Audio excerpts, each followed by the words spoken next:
In these times, there are so many books about everything that it's easy to get confused.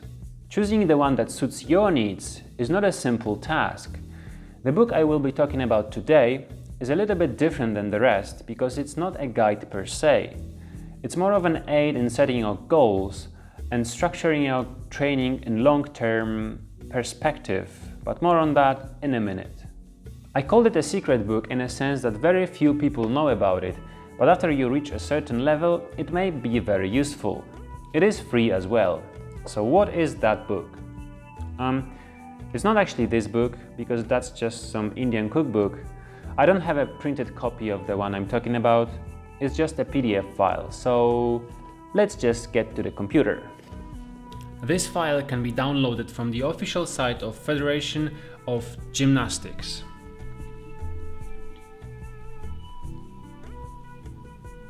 Yes, gymnastics, not calisthenics. But calisthenics is basically a retarded brother of gymnastics, so it's good as long as we pick what's appropriate for us. Most of the things we aspire to do, gymnasts learn at the age of 6, so probably 95% of its contents is out of the range for regular humans. This file is a complete set of rules for gymnasts who take part in gymnastic championships and Olympics.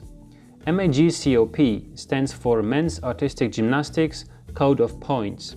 This discipline consists of 6 events, namely floor exercise, pommel horse, rings, vault, parallel bars, and horizontal bar. What should interest us is the tables with all the skills for each event. As I said, most of them is too difficult or too specific for the apparatus to even take into consideration, but I have gone through all of them and chosen the relevant ones. Each event has a couple of tables with different groups of skills. For example, floor exercises are divided into non-acrobatic elements and acrobatic elements. Each column is represented by a letter A, B, C, and so on. This is the difficulty of the skills, with A being the easiest. As I told you in the beginning, this book is not a guide. You won't find any tips on how to get this skill, it's just a list of them. That's why I think it should be used as a tool to structure your training in the long run by showing you the possibilities and giving new ideas. A lot of people have a hard time setting the direction in which their training should go after achieving a certain level. The way I see this PDF may be helpful is listing everything that you're interested in learning and slowly going through that list. There are 35 skills that I have chosen, considering them to be possible to get by bodyweight training enthusiast, not a professional gymnast. Alright, with all the basics out of the way, let's quickly get through the skills. Most of them are in the easiest column A, with a few B's and very occasional C's sprinkled in for you ambitious beasts.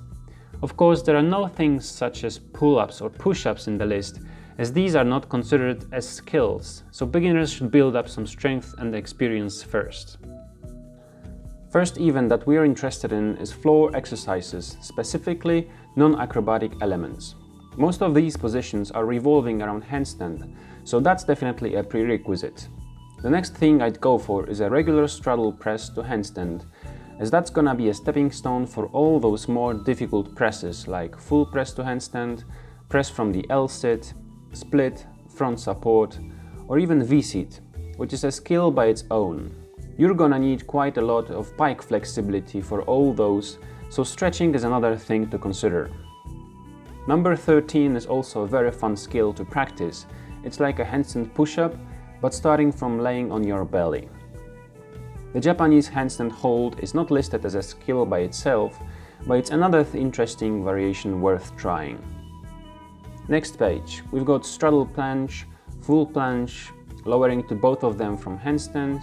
Pretty challenging stuff, but a big goal for a lot of us. The pirouettes and handstand are a great way of increasing your control and body awareness in the position. If you already can do presses from L-sit or straddle L-sit from the previous page, the roll variations shouldn't need much more practice. The next page revolves around splits, so if anyone is into that, there's something for you as well. And that's everything from floor exercises that I chose. The next event is pommel horse, but I just skipped it because the exercises are very apparatus specific. Then we get to the rings, which is the most strength-oriented event. There's not much stuff in the keep and swing elements that I'd like to talk about, because I suppose not many of you have the Olympic setup for rings. Number 49 is an extreme challenge for the flexibility of your shoulders. Number 55 is keep to support, pretty fun alternative for muscle up if you need to get above the rings.